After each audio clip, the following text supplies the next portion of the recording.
শিলিগুড়ির একটি ছোট্ট কর্মশালা থেকে এবার দক্ষিণ কোরিয়ার পথে মা দুর্গা। বিদেশের মাটিতে পূজিত হবে শিলিগুড়ির শিল্পী সঞ্জীব সাহার হাতে তৈরি দুর্গা প্রতিমা। হাকিমপাড়ার খেলাঘর মোড় সংলগ্ন নিজের বাড়িতেই 4.5 ফুটের ফাইবারের এই প্রতিমা তৈরি করেছেন সঞ্জীব।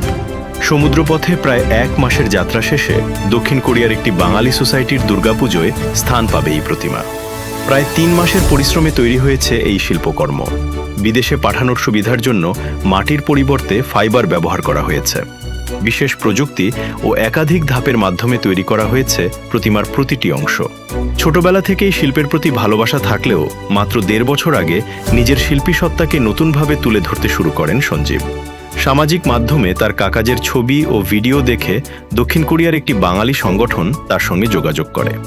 একটি ছোট্ট কর্মশালা থেকে হাজার হাজার কিলোমিটার দূরে বিদেশের মাটিতে পৌঁছে যাচ্ছে তার তৈরি মা দুর্গা।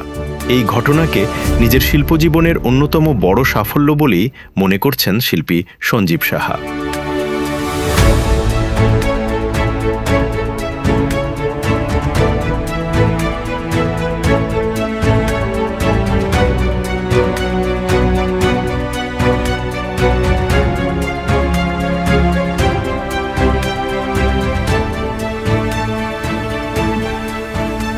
এই প্রতিমাটা মূলত এটা কাজটা শুরু হয় তাও 3 মাস আগে। আজ থেকে আমার বাড়িতেই আমি প্রতিমা তৈরি করি, তো এখান থেকে সোশ্যাল মিডিয়াতে আরও কাজ বিভিন্ন রকম আপডেট দেওয়া থাকে, সেখান থেকেই মানে চেনা জানা করে সেখান থেকে মানে প্রতিমাটা ওরা একটা অর্ডার করা হয়, সেই ওদের কাজের অনুযায়ী এটা কাজটা শুরু করা হয়।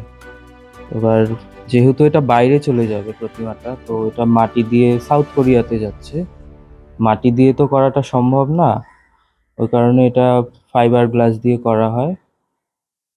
এবার ওরা ওখান থেকে প্রতিমাটা নিয়ে যাবে, মূলত ওদের ওখানে একটা বারোয়ারি পূজা হয়, সেই পূজাতে এরা প্রতিমাটা নিয়ে যাচ্ছে, ওখানে পূজা করবে। এটা এখন কাজ প্রায় কমপ্লিট হয়ে গেছে, আর কাজ এটাতে সেরকম কিছু একটা নেই, তো এটা 2-4 দিনের মধ্যেই বের হয়ে যাবে, শিলিগুড়ি থেকে বের হয়ে যাবে। ওদের ওখানে পৌঁছতে সময় লাগবে ওই 1 মাসের মতন সময় লাগতে পারে। কিভাবে যাবে?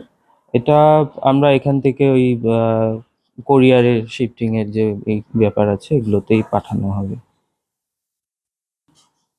পরিশ্রম সবেতেই আছে, মাটির প্রতিমাতেও যেরকম পরিশ্রম আছে, ফাইবারের প্রতিমা এগুলোতে আরো বেশি পরিশ্রম। এগুলো এক একটা স্টেপ বাই স্টেপ কাজ হয়। প্রথমে মাটি দিয়ে মডেল তৈরি করতে হয়, করার পর তারপরে হচ্ছে এগুলো মোল্ড করতে হয়, মোল্ড করার পরে তারপরে আমাদের যে সমস্ত ফাইবারের কেমিক্যাল সেগুলো দিয়ে কাজ করতে হয়। তারপর ফিনিশিং হওয়ার পর তারপরে রং, এগুলো ফিনিশিংয়ের সমস্ত কাজগুলো করে দিতে হয়। এটা প্রতিমা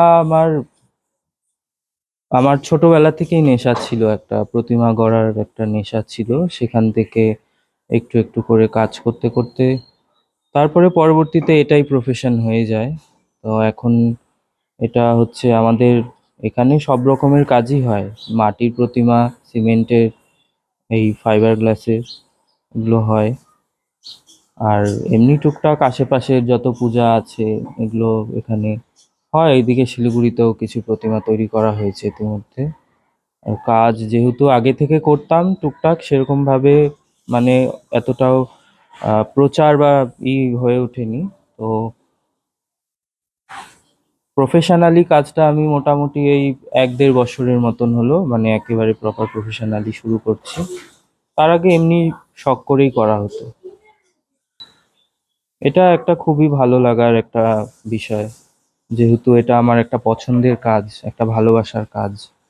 তো এটা আমাদের এই দেশের গণ্ডি পেরিয়ে যখন এটা বাইরে চলে যাবে বিদেশে, এটা আমাদের মানে এগুলো আমাদের বাঙালিদের জন্য গর্ব। আর তারপরে আমরা শিলিগুড়িতে থাকি, আমাদের শিলিগুড়ির থেকে মানে এই প্রতিমাটা যাচ্ছে, আমাদের শিলিগুড়ির শহরবাসীর জন্য খুব একটা ভালো লাগার বলে আমি মনে করি। আমার নাম সঞ্জীব সাহা, বাড়ি? বাড়ি শিলিগুড়ি হাকিমপাড়া, নিয়ারেস্ট খেলাঘর মোড়।